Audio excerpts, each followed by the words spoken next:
You hear that? That's the sound of the brake pads rubbing against the rotor. Now in last week's video, I showed you how to bleed the brakes and I installed new pads. And sometimes when you do that, you can have this problem right here. Not only is it annoying, but it's also going to slow you down and it's going to wear those pads prematurely. So we need to fix this. Now there's two ways that you can fix this. There's a hard way and there's an easy way. So looking at the caliper here on the wheel, we see that there are two screws right here. Now if we loosen these screws up, or bolts, whatever you want to call them, loosen those up just enough that you can move the caliper. Then we're going to squeeze the brake lever as hard as you possibly can, all the way down to the bar if you can, and then I'm going to tighten these back up.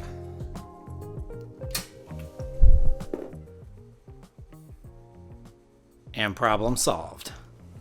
So that would be the easy method. Now the hard method is you basically just looking through the little gap back here through the caliper at the pads and kind of where they're lining up with the rotor and just trying to move it by hand. You may have to do that if you're unable to get it centered using the easy method.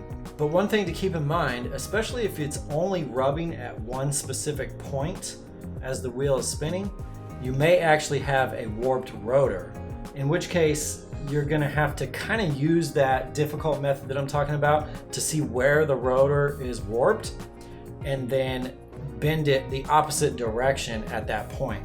Now Park Tool makes a specialized tool for this, but it's like 18 bucks and you can really just use an adjustable wrench.